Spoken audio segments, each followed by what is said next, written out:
এর আগের পর্বে আমরা দেখেছি জন বুঝতে পেরেছে সিয়ন তার ছোটবেলাকার ভালোবাসা, কিন্তু তার মিশনের কি হবে সেটা আগে জানতে পারবো। প্রিন্সিপাল ক্লাসে ঢুকে শিক্ষকদের বলল স্কুলের সবচেয়ে সুন্দর মডেলকে বেছে নিতে হবে একটা ক্যাম্পেইনের জন্য, আর এতে তোমাদের সাহায্য লাগবে। সবাই লেনাকে বেছে নিল কারণ সে ছিল প্রিন্সিপালের মেয়ে। কিন্তু যখন সিয়নের পালা আসে বেছে নেওয়ার জন্য, সে জনের নাম তুলে ধরে। মডেল বেছে নেওয়ার জন্য সে ভোট দেওয়ার সিদ্ধান্ত নিল। সবাই এই প্রস্তাবে রাজি হয়ে যায়, কিন্তু ভেতরে ভেতরে সে চিন্তাই ছিল ভুল কিছু হয়ে গেলে পুরো মিশনটা নষ্ট হয়ে যেতে পারে। ভাগ্য ভালো ভোটে জন জিতে যায়। খবরটা শুনে জন ভীষণ খুশি ছিল, আর দলের সবাই একসাথে আনন্দ করে, এমনকি সবাইকে লাঞ্চের জন্য আমন্ত্রণও করে। এরই মধ্যে সে দেখে ইউজিন অনেকগুলো বই হাতে করে হাঁটছে। জন দেখে ওকে সাহায্য করতে এগিয়ে গেল, কারণ সে ইউজিনকে নিজের বোন মনে করে। সে গিয়ে বইগুলো ধরে সাহায্য করে। তারপর তারা এক জায়গায় বসে কথা বলছিল।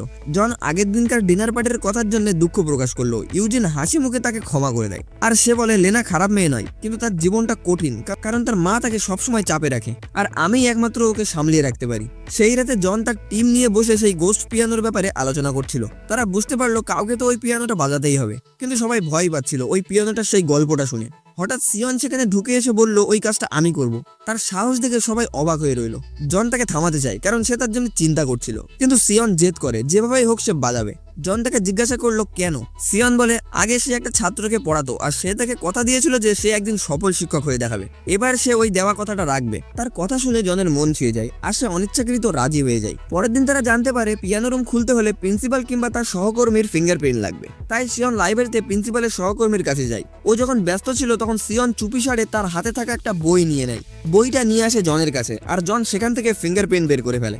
জন সিয়নকে কিছু সেলফ ডিফেন্স শেখাতে শুরু করে, যেন কোনো বিপদ আসলে সে সামলাতে পারে। কিন্তু প্র্যাকটিস করতে করতে সিয়ন যখন খুব কাছাকাছি চলে আসে, জন হঠাৎ অস্বাভাবিক বোধ করছিল, আর লজ্জা তো যেন এমন ভাবে পাচ্ছিল যেন আজ তার বিয়ে। গলার একটু স্বর পাল্টিয়ে বলে ঠিক আছে, আর যতটুকুই থাক। তারপর সে ওখান থেকে চলে যায়। পরদিন সকালে জন স্কুলে দাঁড়িয়ে সিয়নের জন্য অপেক্ষা করছিল। সিয়ন আসতে এসে তার দিকে অবাক হয়ে তাকিয়ে থাকে। সিয়নের পরনে ছিল দারুণ একটা সুন্দর ড্রেস। জন তার দিক থেকে চোখই সরাতে পারছিল না। এই অনুভূতিটা এমন যে তোমার আর আমার মতন সিঙ্গেলদের বোঝা দেয়। এদিকে স্কুলের প্রিন্সিপাল ইভেন্টের অতিথিদের স্বাগত জানাতে হাজির হয়েছে। সময়টা একদম পারফেক্ট। জন আর সিয়ন তার প্ল্যান এক্সিকিউট করার জন্য প্রস্তুত হলো। আলাদা হওয়ার আগে জন সিয়নকে একটা নেকলেস দেয়, যার ভিতরে ট্র্যাকিং ডিভাইস লাগানো। জন বলল এটা যদি তোমার কোনো বিপদ হয় তার জন্য। সিয়ন হেসে ফেললো। বুঝতে পারলো জন তার প্রতি একটু চিন্তা করছে। সে তাকে ধন্যবাদ জানায়, আর মনে মনে বুঝতে শুরু করে জন হয়তো তার প্রতি দুর্বল হয়ে পড়ছে। হ্যাঁ হ্যাঁ, যেটা তুমি আর আমি ভাবছি, ভালোবাসা। হঠাৎ করে সব লাইট নিভে গেল, আর এই সুযোগটা নিয়েই তারা প্রিন্সিপালের অফিসের দিকে যায়। অ্যাসিস্ট্যান্টের ফিঙ্গারপ্রিন্ট দিয়ে দরজা খোলার চেষ্টা করলো, কিন্তু আটকে যায়। ঠিক তখনই বিদ্যুৎ ফিরে আসে, আর গার্ডরা হাজির হয়ে যায়। জন সাথে সাথে ঝাঁপিয়ে পড়ে ওদের উপরে। সে সিয়নকে আড়াল করে লড়াই করতে থাকে, যেন নাচের ভঙ্গিতে তাকে সামলাচ্ছে। সে চিৎকার করে বলল যে এই মেয়ের গায়ে হাত দেবে আমি তাকে শেষ করে ফেলবো। একজন গার্ডকে সে জোরে আঘাত করে মাটিতে ফেলে দেয়। সিয়ন তার শক্তি দিকে অবাক হয়ে যায়। সেও জনের শিখিয়ে দেওয়া সেলফ ডিফেন্সের মুভ ব্যবহার করে তাকে সাহায্য করে। অবশেষে তারা অফিসে ঢুকে যায়, আর সেই পিয়ানোর কাছে পৌঁছয়। সিয়ন পিয়ানোটা বাজাতে শুরু করলো, কিন্তু কিছুই হলো না, কারণ পিয়ানোর একটা কি ভাঙা। জন প্রিন্সিপালের কম্পিউটারটা খোলে, আর দেখে সব তথ্য একটা ফাইলের ভিতরে আছে। জন সেটা দেখে হতবাক হয়ে যায়, কারণ প্রিন্সিপাল আগে থেকেই ওকে চেনে। এর মানে হলে টিমের মধ্যে কেউ একজন গুপ্তচর আছে।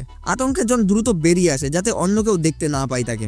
ইভেন্টের পর টিমের সাথে দেখা করে সে শুধু ভাঙা পিয়ানো কি এর কথা বলে, কিন্তু ওই ফাইলের ব্যাপারটা লুকিয়ে রাখে, কারণ সে জানতো না গুপ্তচরটা আসলে কে। বাড়ি ফিরে জন সব সূত্র মেলাতে শুরু করলো। সে ঠিক করে নিজেই খুঁজে বের করবে ওই বিশ্বাসঘাতকতাকে। এদিকে সিয়ন ভাঙা পিয়ানোর কি নিয়ে খোঁজ শুরু করলো। কেন ওটা থেকে কোনো শব্দ বের হচ্ছে না? সে পুরনো পারফরমেন্স গুলোও খুঁজে দেখে, আশা করে হয়তো সেখানে লুকিয়ে আছে কোনো ব্যাখ্যা, যা তাদের নিয়ে যাবে গুপ্তধনের কাছে।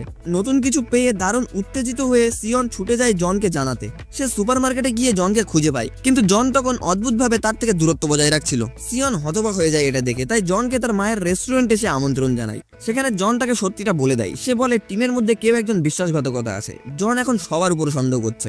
এই কথা শুনে সিয়ানের খারাপ লাগলো। সে জনকে প্রতিশ্রুতি দিয়ে বলে সে সবসময় তার পাশে থাকবে। সিয়নের কথায় জন হেসে ফেলে। বাড়ি ফেরার পথে হাঁটতে হাঁটতে জন ঠিক করে এবার সিয়নকে নিজের আসল পরিচয় জানাবেই। অনেক সাহস জোগাড় করে সে শেষমেশ বলেই ফেললো তোমার সেই ছোটবেলাকার বন্ধু। এই কথা শুনে সিয়ন অবাক হয়ে যায়। জন আসলে নিজের নাম বদলে ফেলেছে, তাই এতদিন সিয়ন তাকে চিনতে পারিনি। ওরা আবার একসাথে হতে পেরে সিয়ন খুব খুশি ছিল, কিন্তু ভিতরে ভিতরে একটু অস্বস্তি বোধ করছিল, কারণ ছোটবেলায় জন ছিল তার প্রথম ক্রাশ। লজ্জায় লাল হয়ে এসে তাড়াতাড়ি নিজের অ্যাপার্টমেন্টে ঢুকে যায়। পরের দিন স্কুলে এসে জন স্টুডেন্ট কাউন্সিলের একজন সদস্যর কার্ড খুঁজে পায়। কার্ডটায় একটা লিঙ্ক লেখা ছিল। লিঙ্কটা কম্পিউটারে সার্চ করতেই সিয়নের চোখ চমকে ওঠে। সেখানে দেখা যাচ্ছে বছরের শেষ পরীক্ষার রেজাল্ট রয়েছে, যদিও এখনো পরীক্ষাটা হয়নি। সিয়ন সঙ্গে সঙ্গে জনকে ফোন করলো। জন আসার পর সিয়ন তাকে ভুয়া রেজাল্টের ব্যাপারটা জানালো আর তার থেকে সাহায্য চাইলো। জন ক্ষমা চেয়ে নিল ওর কাছে, কারণ ওর আসল মিশন ছিল গুপ্তধন খুঁজে বের করার। এটা ভেবে সে ওখান থেকে বেরিয়ে যায়। বাড়ি ফিরে দেখে ইউজিন মন দিয়ে পড়াশোনা করছে। সে যে কোনো মূল্যে স্কুলের সেরা হতে চায়, সবটা নিজের পরিশ্রমেই করতে চায়। অথচ নকল রেজাল্টের কারণে তার ভবিষ্যৎ এখন হুমকির মুখে। এদিকে স্কুলের প্রিন্সিপাল জানতে পারে স্টুডেন্ট কাউন্সিলর একজন তার আই কার্ড হারিয়ে ফেলেছে। রাগে সে ওই ছেলেটাকে বাথরুমে নিয়ে আসে, তারপর বেধড়ক পিটায় ওকে, এতটা যে ছেলেটার মুখ চেনা যাচ্ছিল না। পরে রাতে জন দেখে সিয়ন এখনো স্কুলে রয়েছে আর সে প্রিন্সিপালের বিরুদ্ধে প্রমাণ জোগাড় করার চেষ্টা করছে। তার এই চেষ্টা দেখে জন মুগ্ধ হয়ে যায় আর ঠিক করে সেও সিয়ানের সাহায্য করবে। সে পুরনো রেকর্ড ঘেটে দেখতে শুরু করে, যাতে প্রমাণ করা যায় যে রেজাল্ট আসলেই পরিবর্তন করা হয়েছে। ওরা সারা রাত জেগে কাজ করে। অবশেষে ক্লান্ত হয়ে সিয়ন ঘুমিয়ে পড়লো। জন নিজের জ্যাকেট দিয়ে তাকে ঢেকে দেয় আর নিজেই একা কাজ চালিয়ে যায়। পরে সেও ক্লান্ত হয়ে ঘুমিয়ে পড়ে। সিয়ন ঘুম ভাঙতেই দেখে জন ওভাবেই ঘুমিয়ে পড়েছে। তখন তার ভেতরটা নরম হয়ে যায়। সে আলতোভাবে জনকে ঢেকে দেয় আর ভালোবাসা ভরা চোখে তার দিকে তাকিয়ে থাকে। মনে হচ্ছে যেন তার চোখে আবারও সেই পুরনো ভালোবাসা ফুটে উঠছে। এখন পরিষ্কার সেও আবারও জনকে পছন্দ করতে শুরু করে। পরের দিন জন তার টিমের কাছে সাহায্য চাইলো, কিন্তু ক্যাপ্টেন কোনো সাহায্য করতে রাজি হলো না। সে বলল, মিশনে মন দাও, গুপ্তধন যত তাড়াতাড়ি পাওয়া যাবে তত তাড়াতাড়ি ভালো, না হলে পুরো টিমটাই ভেঙে যাবে। এই কথা শুনে জন ভীষণ বিরক্ত হলেও হাল ছাড়লো না। সে ঠিক করে এই চিটিং কেসটা একাই ফাঁস করবে। সেই রাতে প্রিন্সিপাল বাড়ি ফিরতেই দেখলো লিনা বসে আছে। লেনা জিজ্ঞাসা করলো, তুমি গ্রেড নিয়ে কেন উল্টোপাল্টা করেছো? তার মা উত্তর দেয়, তুমি আমার মেয়ে, তোমাকে সবসময় প্রথম হতে হবে, আর ওই মেয়েটার সাথে আজ থেকে কোনো সম্পর্ক রাখা হবে না। এই কথা শুনে লেনা প্রচন্ড রেগে যায়। সে বলল, ইউজিন আমার সেরা বন্ধু, আমি ওকে ছাড়া থাকবো না। রেগে ঘর ছেড়ে বেরিয়ে যায় আর সোজা ইউজিনের বাড়িতে চলে আসে। বলে সে আজ রাতটা এখানেই কাটাতে চাই। ইউজিন একটু অবাক হলেও রাজি হয়ে যায়। ওরা একসাথেই খেতে বসে। ইউজিনের মা খুব খুশি হন, তার মেয়ের ঘনিষ্ঠ বন্ধুকে সে প্রথমবার দেখছে। তিনার আচরণ দেখে লেনার মন ছুঁয়ে যায়। এমন ভালোবাসা আগে সে কখনো পায়নি। এই প্রথমবার মনে হচ্ছে যে তারও একটা আসল পরিবার আছে। এদিকে সিয়ন অবশেষে প্রিন্সিপালের বিরুদ্ধে প্রমাণ খুঁজে পেল। খুশিতে দৌড়ে জনকে জানাতে যায়, কিন্তু ওর ঘরে পৌঁছতেই দেখে দরজাটা খোলা। ভেতরে ঢুকে দেখে একজন মুখোশ পরা লোক সেখানে রয়েছে। সে জিজ্ঞাসা করলো, কে তুমি? সাথে সাথেই পুলিশ ডাকতে চাইলো, কিন্তু লোকটা তার পেটে একটা ঘুষি মেরে সেখান থেকে পালিয়ে গেল। কিছুক্ষণ পর জন ফিরে এসে সিয়নকে অজ্ঞান অবস্থায় পড়ে থাকতে দেখে। সে ছুটে এসে দেখছে তার শ্বাস এখনো চলছে। জন তাকে কোলে তুলে নিয়ে হাসপাতালের দিকে দৌড়ায়। ভেতরে ভেতরে ভীষণ অপরাধ বোধে ভুগছিল সে। ভয় পাচ্ছিল সিয়নকে সে আবার হারিয়ে ফেলবে। ভাগ্য ভালো আঘাতটা খুব গুরুতর ছিল না। ডাক্তার সিয়নকে সুস্থ করে তোলে। তার মা এসে জনকে বলে, এখন তুমি চলে যাও, সে তার মেয়ের সাথে একটু একলা থাকতে চায়। জন তার মায়ের ইচ্ছা মেনে নিয়ে বেরিয়ে যায়। বাইরে গিয়ে টিমমেটদের জানায় সিয়ন এখন ঠিক আছে, কিন্তু তার ক্যাপ্টেন খেয়াল করে যে জন কিছু একটা লুকাচ্ছে। কথা বলতে চাইলে জন রেগে ওঠে। এমনকি সে এখন সন্দেহ করতে শুরু করেছে ক্যাপ্টেনই হয়তো সেই বিশ্বাসঘাতক। প্রায় ঘুষি মারতে যাচ্ছিল, কিন্তু নিজেকে সামলে সে সেখান থেকে চলে যায়। তারপর সে ফিরে এসে আবার সিয়নের পাশে বসে ওকে পাহারা দেয়। সিয়নের জ্ঞান ফিরতেই সে জনকে দেখে খুশি ছিল, কারণ জন তার পাশে বসে তার খেয়াল করছে। জন বলল, তোমাকে বিপদে ফেলার জন্য আমি দুঃখিত। সিয়ন হেসে বলল, আমি যথেষ্ট শক্তিশালী, এত সহজে আমি মরবো না। হঠাৎ টিমের একজন তাকে ফোন করে। ও জানায় কাল রাতে যে ব্যক্তি তোমার ঘরে ঢুকেছিল তার ফিঙ্গারপ্রিন্ট জোগাড় হয়েছে। সে আসলে স্কুলের একটা শিক্ষক ছিল। জন শুনে অবাক হয়ে যায়, মানে প্রিন্সিপালই তাকে পাঠিয়েছিল। সে তাড়াতাড়ি বাড়িতে গিয়ে তার বাবার ডায়েরিটা খুঁজতে লাগলো, কিন্তু দেখলো সেটা চুরি হয়ে গেছে। অন্যদিকে আমরা দেখি প্রিন্সিপাল নিজেই সেই ডায়েরিটা পড়ছে গুপ্তধনের অবস্থান কোথায় আছে জানার জন্য। ঠিক তখনই লেনা সেখানে ঢোকে আর তার মাকে অনুরোধ করে সে যেন এই বছরের রেজাল্টটা নিয়ে উল্টোপাল্টা কিছু গন্ডগোল না করে। আর তার মাকে কথা দেয় মন দিয়ে পড়বে আর সে প্রথম হয়ে দেখাবে। এটা বলে সে ওখান থেকে চলে যায়, কিন্তু তার মা এসব কথায় একদম কান দিচ্ছিল না। প্রিন্সিপাল তার সেক্রেটারিকে বলল, আমাদের পরিকল্পনাটা আগে বাড়াতে হবে। এরপর প্রিন্সিপালের সেক্রেটারি সেই ডায়েরি চুরি করা শিক্ষককে গাড়িতে তুলে নেয়। গাড়ির ভিতর থেকেই তাকে অপহরণ করা হয়। কিছুক্ষণের মধ্যেই তাকে অজ্ঞান করে দেওয়া হয়। সেক্রেটারি আদেশ দিল ওকে মেরে ফেলতে হবে, যেন কোনো প্রমাণ প্রিন্সিপালের বিরুদ্ধে না যায়। কিন্তু তখনই জনের টিম ওদেরকে ট্র্যাক করছিল, কিন্তু তারা জানে না তারা একটা বড় ফাঁদে পড়তে চলেছে। আসলে যাদের তারা ধরেছিল সবাই ছিল ভুয়া, আর আসল গ্যাংয়ের লোকেরা এসে জনের টিমটাকে ধরে ফেলে। এবার সবকিছু উল্টে যায়। ওরা ভয় পেয়ে মিনতি করতে থাকে, আমরা তো শিশু বাচ্চা, আর কোনোদিনও করবো না, আমাদেরকে ছেড়ে দাও। ওরা ভাবছিল এবার বুঝি শেষ। তখনই আমাদের হিরো হাজির হয় একদম ঠিক সময়ে। হঠাৎ তার আবির্ভাব দেখে সবাই হতবাক, এমনকি গ্যাংয়ের সদস্যরাও বুঝতে পারেনি তারা কাকে নিয়ে খেলা করছে। আসলে শিকল ছিঁড়ে বেরোনো বাঘের মতন জন ওদের উপরে ঝাঁপিয়ে পড়লো। জন একাই সবাইকে ধরে ধরে পিটিয়ে কাবু করে দেয়। হাড় ভাঙে, মুখ থেতলায়, একেবারে নির্মম একটা অবস্থা। পুরো গ্যাংটাকে শেষ করে দেয়। শুধু বাকি থাকে বিশাল শরীরের একটা ডেপুটি। জন ঝাঁপিয়ে পড়ে তার দিকে, কিন্তু লোকটা শক্তিশালী। শুরু হয় ভয়ঙ্কর লড়াই, যেন সাবান আর ঝ্যাঁটার লড়াই। অবশেষে স্পেশাল যুদ্ধ কৌশল ব্যবহার করে জন পুরো শক্তি দিয়ে আঘাত করে গুন্ডাটার 12টা বাজিয়ে দেয়। সে গাড়ির চাবি কেড়ে নিয়ে গাড়িটাকে তছনছ হওয়ার আগেই থামিয়ে দেয়, এতে করে সবাই বেঁচে যায়। তারপর আহত শিক্ষককে হাসপাতালে নিয়ে যায় যেন সে সিয়নের ব্যাপারে স্বীকারোক্তি দিতে পারে। পরের দিন জন প্রিন্সিপালের মুখোমুখি হয় সব তথ্য নিয়ে। সে জানায় শিক্ষক সবকিছু স্বীকার করেছে। খুব তাড়াতাড়ি সেখানে পুলিশ এসে প্রিন্সিপালকে গ্রেপ্তার করে নেয়। অবশেষে সব সত্যি বেরিয়ে আসে যে সে পরীক্ষার রেজাল্টের সাথে জালিয়াতি করেছিল। খবরটা আগুনের মতো ছড়িয়ে পড়ে পুরো স্কুলে। সিয়ন খুশি ছিল আর জনকে ধন্যবাদ জানায় সত্যিটা প্রকাশ করতে তাকে সাহায্য করার জন্য। জন বুঝতে পারে তার বস আসলে গুপ্তচর ছিল না। সেই রাতে সে বসের সঙ্গে দেখা করে ক্ষমা চায় আর প্রতিশ্রুতি দেয় সে মিশনটা চালিয়ে যাবে, সোনা খুঁজে বের করবে আর তার বাবার সাথে কি হয়েছিল সেটাও জানবে। বস এই কথাটা শুনে খুশি হয়, তাকে উৎসাহ দেয়। পরের দিন লেনা কিছু ছাত্রদের কথা বলতে শোনে। সে নাকি প্রথম হয়েছে শুধু তার মায়ের কারণে। সে কথাগুলো শুনে কষ্ট পেয়ে একা বসে কাঁদছিল। সিয়ন তাকে খুঁজে পায় আর সান্ত্বনা দিয়ে বলে এবার নিজের চেষ্টায় পড়াশোনা করে প্রথম হয়ে দেখাও, তাহলে সবার মুখ বন্ধ হয়ে যাবে। লেনা কথাটা শুনে একটু স্বস্তি পায়। সে ভেবে নেয় এবার সে কষ্ট করেই প্রথম হবে। ক্লাসের সবাই মিলে স্কুলটাকে পরিষ্কার করতে শুরু করে। ধীরে ধীরে স্কুলটা সুন্দর জায়গায় পরিণত হয়ে ওঠে। সিয়ন আর জনও খুশি ছিল সবাইকে একসাথে দেখে। শেষে সবাই মিলে একটা গ্রুপ ছবি তোলে, কিন্তু আনন্দটা বেশিক্ষণ টেকে না।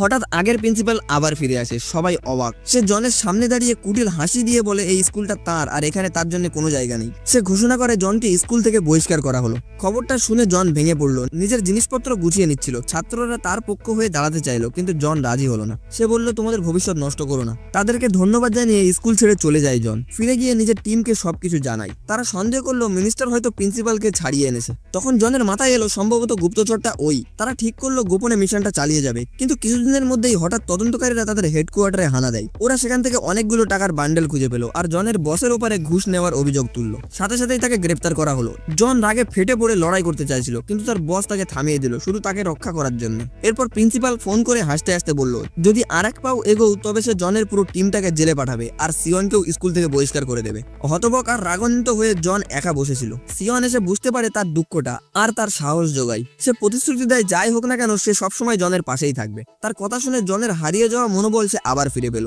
পরের দিন ইউজিন ফোন করে ভয়ঙ্কর খবর দিল তাদের প্রিন্সিপাল নাকি নতুন একটা র্যাঙ্কিং সিস্টেম চালু করছে। ছাত্রছাত্রীদের এবার থেকে গ্রেড নিয়ে ভাগ করা হবে। জন বুঝতে পারলো সময় আর বেশিক্ষণ নেই তাদের হাতে। সোনাটা খুব তাড়াতাড়ি তাদেরকে খুঁজে বের করতে হবে। সে টিমমেটদের জড়ো করে আবার সব প্রমাণগুলোকে খতিয়ে দেখলো। তার সন্দেহ হলো সোনার ইটগুলো হয়তো আগের প্রিন্সিপালের পুরনো মুক্তির নিচে লুকিয়ে আছে। সেটা যাচাইয়ের জন্য জন ডেলিভারি বয়ের একটা ছদ্মবেশ নিয়ে সেখানে ঢুকে পড়লো। সিয়ন তাকে দেখে বুঝতে পারলো জন বড় কোনো বিপদে জড়াতে পারে। তখন সিয়ন অসুস্থর বাহানা করে তার সঙ্গে যোগ দেয়। দুজন মিলে মূর্তির কাছে গিয়ে নাড়াচাড়া করতে লাগে আর অবাক হয়ে থাকে মূর্তিটা সত্যিই সরছে। তারা বুঝলো এখানেই হয়তো লুকিয়ে আছে সেই সোনার ইটগুলো। ঠিক তখনই হেডমাস্টার এসে হাজির হয় আর সন্দেহ করে জনের হেলমেট খুলতে বলে। ভয়ে জন একটু দ্বিধাবোধ করছিল, কিন্তু সিয়ন হেডমাস্টারের চোখ ঢেকে দেয়। সেই সুযোগে জন সেখান থেকে পালিয়ে যায়। প্রিন্সিপাল ঘটনাটা জানতে পেরে ভীষণ রেগে গেল। পরের দিন সে প্রতিশোধ নেওয়ার জন্য স্কুলের সবার কাছে সিয়ন আর জনের এমন একটা ছবি পাঠালো যেটাতে তাদের দুজনকে কাপল হিসেবে দেখানো হচ্ছিল। সবাই সিয়নকে নিয়ে হাসাহাসি শুরু করলো। বলল সে নাকি নিজের থেকে ছোট ছাত্রকে ডেট করছে। ডেপুটি হেড সিয়নের স্কুল থেকে বের করে দিতে চাইলো, কিন্তু ঠিক সময় জন এসে হাজির হলো সেখানে। জন জানতো এবার তাকে সত্যিটা বলতেই হবে। জন ভয় পাচ্ছিল যদি সে বলে দেয় সে পুলিশ অফিসার তাহলে সে বিপদে পড়বে, কিন্তু জন সেটা না করে একটা নকল আইডি দেখালো তাদের। আসলে সে একজন প্রাপ্তবয়স্ক মানুষ, গরিব বলে আগে পড়াশোনা করতে পারেনি, তাই সে আবার স্কুলে ভর্তি হয়েছিল। তার আবেগ ভরা গল্প শুনে সবাই বিশ্বাস করলো। তারা তাকে ক্ষমা করে দিল আর বরং উৎসাহ দিয়ে বলল যে সে যেন সবসময় সিয়নের পাশেই থাকে। সবাই তাকে নিয়ে চিৎকার করছিল, কিন্তু ঠিক তখনই প্রিন্সিপাল এসে সব নষ্ট করে দিল। জনকে জোর করে স্কুল থেকে বের করে দেওয়া হলো। সিয়ন তাকে বিদায় জানাতে গেল গর্বিত মনে, কারণ জন তার সম্মান রক্ষা করেছে। সেই রাতে জন তার টিমকে আবার জোগাড় করলো। সে নিশ্চিত ছিল সোনা বা অত্যন্ত কিছু গুরুত্বপূর্ণ জিনিস ওই মূর্তির নিচে আছে। তারা রাতে চুপি চুপি সেখানে যাওয়ার প্ল্যান করলো। জন সফলভাবে মূর্তিটা সরিয়ে ফেললো আর নিচেই একটা গোপন ঘর পেল। সে বিশ্বাস করলো এটা সেই জায়গা যেখানে তার বাবা হারিয়ে গিয়েছিল, তাই সঙ্গে সঙ্গে নিচেই নেমে গেল। কিন্তু সেখানে কোনো গুপ্তধন নেই, একটা কঙ্কাল পড়েছিল আর সেই কঙ্কালের গায়ে তার বাবার জামা কাপড় ছিল। জন ভেঙে পড়লো। অবশেষে সে তার বাবাকে পেল, কিন্তু কেবল হাড়গড় হিসেবে। এদিকে প্রিন্সিপাল তার বডিগার্ডদেরকে নিয়ে হাজির হলো সেখানে। জনের টিম তাকে আটকানোর চেষ্টা করলো, কিন্তু তারা সংখ্যায় অনেক কম ছিল। প্রিন্সিপালও নিচে নামলো আর অবাক হয়ে দেখলো সেখানে কোনো সোনা নেই। তার সব স্বপ্ন ভেঙে চুরমার হয়ে গেল। প্রিন্সিপাল ব্যাপারটা না বুঝতে পেরে কান্নায় ভেঙে পড়লো। হ্যাঁ, এটা কুমিরের কান্না, সেটা আমরাও জানি। পরের দিন জন তার বাবার শেষ কাজ করলো। ভেতরটা একেবারেই ভেঙে পড়লো ওর। এতদিন ধরে বাবাকে জীবন্ত অবস্থায় পাওয়ার আশা করছিল সে, কিন্তু সেই আশা শেষ হয়ে গেল। সিয়ন তার পাশে বসে সান্ত্বনা দিল। টিনের অন্যরা ভেঙে পড়েছিল। তারা জানে না জনকে কিভাবে সান্ত্বনা দিতে হবে। কিন্তু হঠাৎ সব স্টুডেন্টরা এসে হাজির হলো। এটা থেকে জনের চোখে জল এসে যায়। সে বুঝলো সে একা নেই। সবাইকে ধন্যবাদ জানিয়ে সিদ্ধান্ত নিল তার বাবার জন্য শেষ পর্যন্ত এই মিশনটাকে সে চালিয়ে যাবে। জন তার বসের সাথে দেখা করলো। তিনি কঙ্কালের কাছে একটা গুলি খুঁজে পেয়েছিল। তাতে সন্দেহ এটার পেছনে মন্ত্রী আছে। ওরা ঠিক করলো একসাথে মন্ত্রীর মুখোশ খুলবে। কিন্তু কিছু করার আগেই মন্ত্রী জনকে চাকরি থেকে বহিষ্কার করে দিল। তবু হাল না ছেড়ে পরের দিন বন্দুক হাতে প্রতিশোধ নিতে বেরিয়ে গেল জন। সিয়ন সেটা দেখতে পেয়ে টিমকে সাবধান করে দিল। তারপর সবাই তাড়াহুড়ো করে জনের পিছনে গেল। জন পৌঁছলো মন্ত্রীর হোটেলে। সঠিক সময় দেখে ভেতরে ঢুকে পড়লো। সে বন্দুক তাক করে সত্যিটা জানতে চাইলো। ভয়ে কাঁপতে থাকা মন্ত্রী পালাতে চেষ্টা করলো, কিন্তু জন তাকে আটকিয়ে দিল। ঠিক যখন মন্ত্রী সবকিছু স্বীকার করতে যাচ্ছিল তখনই তার বডিগার্ড ঢুকে জনকে গ্রেফতার করে নিল। কিন্তু তারা জানতো না কাদের সঙ্গে লড়ছে। জনের টিম পৌঁছিয়ে একে একে সব গার্ডদের হারিয়ে দিল। শুধু একজন বাকি ছিল। ঠিক তখনই সিয়ন হাজির হলো। জন যেসব ফাইটিং স্কিল তাকে শিখিয়েছিল সেগুলো ব্যবহার করে সিয়ন একবারেই নিখুঁতভাবে তাকে হারিয়ে দিল। তারপর সে ফায়ার এক্সটিংগুইশন ধরে বাকি গার্ডদের দিকে ছড়িয়ে দিল আর জনকে সেখান থেকে উদ্ধার করলো। ওরা পালাতে চাইছিল কিন্তু হোটেলের সিকিউরিটি তাদেরকে আটকে দেয়। সৌভাগ্যজনক টিমও সেখানে এসে পৌঁছয় আর ওদেরকে সামলিয়ে নেয়। সিয়নের তো ভয় লাগছিল, কিন্তু জন তাকে মনে করিয়ে দিল একলা হলে আমরা দুর্বল, কিন্তু একসাথে হলে আমাদের কেউ আটকাতে পারবে না। সত্যিই এটাই প্রমাণ করলো তারা। যদিও একটু অঘোষণা ছিল কিন্তু পাগলের মতো লড়াই করলো তারা। গার্ডদের একের পর এক হারিয়ে দিল, নাক ভেঙে দিল যেন পারফেক্ট ফাইটার। বেসে ফিরে জন একটা বড় সত্যি স্বীকার করলো। সে আসলে মন্ত্রীকে মারতে যায়নি, বরং ওর ফোনে গোপনে একটা ট্র্যাকার বসিয়ে এসছে যাতে তার প্রতিটি পদক্ষেপে সে নজর রাখতে পারে। সেই রাতে মন্ত্রী গিয়ে প্রিন্সিপালের সঙ্গে দেখা করলো। সে প্রিন্সিপালকে সাবধান করলো জন আর তার টিমমেটরা সন্দেহজনক আচরণ করছে। তাদের মধ্যে তর্ক হয় আর মন্ত্রী প্রিন্সিপালকে হুমকি দিয়ে সব ফাঁস করে দেবে। এরপর আমরা দেখি একটা ফ্ল্যাশব্যাক। অনেক বছর আগে তারা জনের বাবাকে ধরে এনেছিল গুপ্তধনের খবর জানার জন্য, কিন্তু তিনি কিছু বলেনি, বরং পালাতে চেষ্টা করেছিল। ঠিক তখনই প্রিন্সিপাল মন্ত্রীর বন্দুক কেড়ে নিয়ে নিজেই গুলি চালায়। তাদের অজান্তেই সেই সময় জন সব শুনে ফেলেছিল। এখন জন ভয়ঙ্কর সত্যিটা জানতে পেরেছিল। সবকিছুর পিছনে আসলে প্রিন্সিপাল রয়েছে। সে সঙ্গে সঙ্গে মন্ত্রীকে ফোন করে জানালো পুরো সত্যিটা সে জেনে গেছে। জন তাকে অনুরোধ করলো সে যেন প্রিন্সিপালের বিরুদ্ধে সাক্ষী দেয়, আর তারা ঠিক করলো দেখা করবে। কিন্তু জন যখন মিটিং এর জায়গায় পৌঁছলো তখন সে দেখলো মন্ত্রী মারা গেছে। হঠাৎ পেছন থেকে কেউ একটা আঘাত করে। জন মাটিতে লুটিয়ে পড়ে অজ্ঞান অবস্থায়। জনের জ্ঞান ফেরে পরের দিন। মাথায় প্রচন্ড ব্যথা অনুভব করছে আর দেখে তার হাতেই মন্ত্রীর খুনের অস্ত্র। মানেটা হলো বন্ধুরা এবার সব শেষ। ওকে ফাঁসানো হচ্ছে। পুলিশ ঘটনাস্থলে এসে তাকে মন্ত্রীর খুনের দায়ে গ্রেপ্তার করে নিল। জন একেবারেই হতবাক হয়ে যায়, কারণ সে ভালো করেই জানে যে আসল অপরাধী কে। এমনকি প্রিন্সিপাল জেলখানায় তাকে দেখতে আসে। মুখে শয়তানি হাসি নিয়ে বলে, ও তাহলে আসল অপরাধী তুমি? আর বলে, সোনা কোথায় লুকিয়ে আছে আমাকে বলে দাও, তাহলে আমি তোমার সব অভিযোগ মুছে দিতে পারি। সে হুমকি দিল না বললে সিয়নকেও সে গায়েব করে দেবে। আর প্রিন্সিপাল তাকে ভাবার জন্য কিছু সময় দিয়ে চলে যায়। কিন্তু জন রেগে ফেটে পড়লো। কোনোভাবেই এই ব্ল্যাকমেলকে সে মেনে নেবে না। সেই রাতে পুলিশ ভ্যানে করে হাতকড়া বাঁধা অবস্থায় জনকে ট্রান্সফার করা হচ্ছিল। জন অসম্ভব একটা পালানোর প্ল্যান তৈরি করলো। পাগলের মতো শক্তি দেখিয়ে গোয়েন্দারকে হারিয়ে দিয়ে তাদের অস্ত্র কেড়ে নেয় আর ড্রাইভারকে রাস্তা থেকে সরিয়ে ফেলে। ফলে ভয়ঙ্কর একটা অ্যাক্সিডেন্ট হয়। কিন্তু জন যেন 9টা প্রাণওয়ালা বিড়ালের মতো। সে ধ্বংস হয়ে যাওয়া গাড়ির ভেতর থেকে আহত অবস্থায় জীবন্ত বেরিয়ে আসলো আর হাতকড়া ভেঙে পালিয়ে গেল। আর গুরুতর আহত অবস্থায় সে সিয়ানকে ফোন করলো আর সাহায্য চাইলো। এরপর সে অজ্ঞান হয়ে যায়। সিয়ান আতঙ্কে তার লোকেশন খুঁজে বের করে আর তাড়াতাড়ি একটা ট্যাক্সি ধরে সেখানে ছুটে আসে। সময় মতো পৌঁছিয়ে জনকে কোলে তুলে বাড়ি নিয়ে যায়। সারা রাস্তায় জনের ক্ষতগুলো সে ব্যান্ডেজ করছিল। সারা রাত সিয়নকে সে দেখভাল করছিল। তার পাশেই বসেছিল যতক্ষণ না সে জ্ঞান ফিরে পায়। জ্ঞান ফিরে পেয়ে জন তাকে ধন্যবাদ জানায়, বলে সিয়ন না থাকলে সে বাঁচতে পারতো না। তারপর সে সিয়নকে সত্যিটা বলে দেয় যে প্রিন্সিপালই তার বাবাকে মেরে ফেলেছে। সে সিয়নকে অনুরোধ করলো তুমি স্কুল ছেড়ে চলে যাও, কারণ হয়তো তোমারও এখানে থাকলে বিপদ হতে পারে। কিন্তু সিয়ন রাজি হলো না, বরং বলল সে এখানেই থাকবে আর ছাত্রদের রক্ষা করবে। হঠাৎ করে জনের টিম সেখানে এসে হাজির। পুলিশের নজর এড়াতে তারা ছদ্মবেশ ধরে এসেছিল, কিন্তু তাদের ছদ্মবেশটা এত বাজে ছিল যে পুলিশের দ্রুত তাদের আস্তানাটা খুঁজে বের করে। জন তাড়াতাড়ি সিয়নকে কোলে তুলে জালনা দিয়ে ঝাঁপ দেয়। নিচে এক গাদা গদি রাখা ছিল, তাই দুজনে বেঁচে যায়। জানি না এমন সময় হিরোরা সবসময় কেন গদিতে না হয় ফুলের গাড়িতেই পড়ে। এটার জন্য ডাইরেক্টরকে ধন্যবাদ দেওয়া উচিত। তবে যেই টিমমেটরা তাদের পরে ঝাঁপ দেয় তারা মাটিতে আছাড় খেয়ে পড়ে।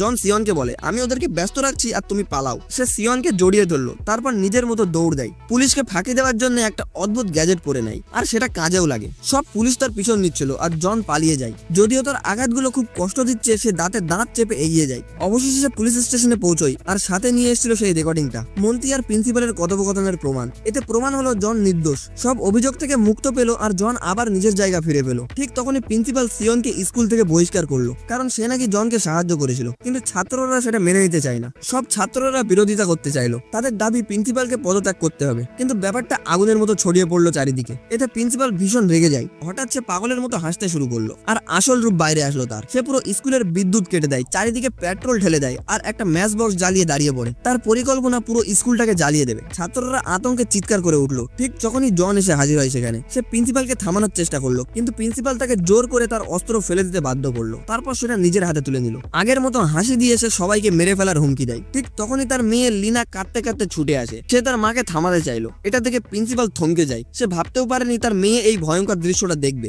লিনা ভাঙা গলায় মিনতি করে বলল, মা এটা করো না। এরপর ভেঙে পড়া প্রিন্সিপাল নিজের মাথায় বন্দুক ধরে, মনে হলো যেন সব শেষ করে দেবে সে। কিন্তু এর মধ্যেই জন ঝাঁপিয়ে পড়লো আর লাইটারটা হাতের মধ্যে ধরে পড়লো ঠিক মাটিতে পড়ার আগেই। সবাই আনন্দে চিৎকার করে উঠলো। জন তাদের সবাইকে বাঁচিয়ে নিয়েছে। তার টিমমেটও এসে হাজির হয় আর প্রিন্সিপালকে গ্রেফতার করে নিয়ে যায়। অবশেষে তার সব অপরাধের বিচার হয়। সোনার লোভ আর ক্ষমতার নেশায় সে সবকিছু হারিয়েছে, তার ক্যারিয়ার, তার স্বাধীনতা, আর সবচেয়ে বড় ক্ষতি তার নিজের মেয়ের ভালোবাসা। জন স্বস্তির নিঃশ্বাস ফেললো। মিশন শেষ, কিন্তু হঠাৎ সে মাটিতে লুটিয়ে পড়ে। সবাই তাকে দ্রুত হাসপাতালে নিয়ে যায় আর পাশে বসে থাকে যতক্ষণ না তার জ্ঞান ফেরে। জন চোখ খুলে দেখলো সে বেঁচে আছে। কিছুদিন পরে সেই প্রিন্সিপালের মামলার শুনানি হয়। ওর সহকারী সাক্ষী দেয় আর প্রিন্সিপালকে যাবজ্জীবন কারাদণ্ড দেওয়া হয়। জেলে তার মেয়েও দেখতে আসে তাকে। কাঁদতে কাঁদতে সে মাকে প্রতিশ্রুতি দেয়, নতুন করে জীবন শুরু করব, কঠোর পরিশ্রম করব আর একদিন মাকে গর্ববোধ করাবো। সে আরো বলে, আমি তোমাকে এখনো ভালোবাসি আর বারবার দেখতে আসবো। মেয়ের কথা শুনে প্রিন্সিপাল ভেঙে পড়লো আর কাঁদতে শুরু করলো। এখন সে বুঝতে পেরেছে আসলে সে কি হারিয়েছে। পরের দিন জন স্কুলকে বিদায় জানাতে এসছে, কিন্তু অবাক হয়ে থাকে সব ছাত্ররা জানলা থেকে তাকে দেখছে আর তাদের হাতে লেখা চিঠি প্লেনের আকৃতি করে তার দিকে ছুড়ে মারছে, উল্লাস করছে আর তাকে ধন্যবাদ জানাচ্ছে। জন ভিতরে ভিতরে খুব আবেগী হয়ে পড়লো। সে হাত নেড়ে বিদায় জানায় আর বাড়ির পথে রওনা দেয়। বাড়ি ফিরে সে খুঁজে পায় তার বাবার রেখে যাওয়া একটা গোপন ঘর। ভেতরে আছে সেই সোনা যে গুপ্তধন তারা এতদিন ধরে খুঁজছিল। আশ্চর্য হয়ে জন ফোন করে তার বসকে জানায়। সে বলে, আমি পেয়ে গেছি, মিশন শেষ। সোনাটা পরে সরকারের হাতে তুলে দেওয়া হয়। এরপর জানা যায় সিয়ন এখন স্কুলের নতুন প্রিন্সিপাল হয়েছে আর সে আনন্দের সঙ্গে তার প্রথম ক্লাস শুরু করছে। 1 মাস পরে ইউজিন গ্রাজুয়েশন করে পুলিশ ফোর্সে যোগ দেওয়ার জন্য আবেদন করে। ওর ইচ্ছা জনের সঙ্গে থেকে কাজ করবে আর একই সাথে সে নিজের স্বপ্নের পথেও হাঁটবে। সে আর্ট স্কুলে ভর্তি হয় চিত্রশিল্প হওয়ার ইচ্ছা পূরণ করতে। অবশেষে জন সিয়নকে নিয়ে যায় পাহাড়ের চূড়ায় তাকে তারা দেখানোর জন্য। সেখানে সে একটা আংটি বের করে ভালোবাসার কথা প্রকাশ করে আর তাকে প্রপোজ করে। সিয়ন হ্যাঁ বলে জনকে জড়িয়ে ধরে। তারপর সে দেয় সেই বিখ্যাত রোমান্টিক কিস, আরো মিষ্টি সবকিছু যা তার পাওনা ছিল। ভেবো না আমাদের কপালে এসব কিছু নেই, আমরা সিঙ্গেলই থাকবো। তারা প্রতিশ্রুতি দেয় সারা জীবন একসাথেই থাকবে। কি বলবো বন্ধুরা, এভাবেই আমাদের গল্পটা এখানেই শেষ হয়। আর কিছু করতে না পারি আপনাদের জন্য দোয়া করবো যেন আপনাদের জীবনও এমন ভাবে আনন্দে ভরে ওঠে। ভিডিওটা কেমন লেগেছে কমেন্ট করে জানাবেন, ভালো লাগে লাইক করবেন আর হ্যাঁ সাবস্ক্রাইব করে বেল নোটিফিকেশনটা অন করবেন যাতে ভিডিও দেওয়ার সঙ্গে সঙ্গে আপনার মনের ঘন্টি বেজে ওঠে আর আপনি প্রথমে আমার ভিডিও দেখতে পান। আপনারা যদি এই ভিডিওটায় 5000 লাইক কমপ্লিট করে দেন তাহলে আমি 2025-এর একটা নতুন কোরিয়ান ড্রামা এক্সপ্লেন করব যেটা আপনাদের খুব পছন্দ হবে। ভালো থাকবেন, আবার দেখা হবে, ততক্ষণ পর্যন্ত বিদায়।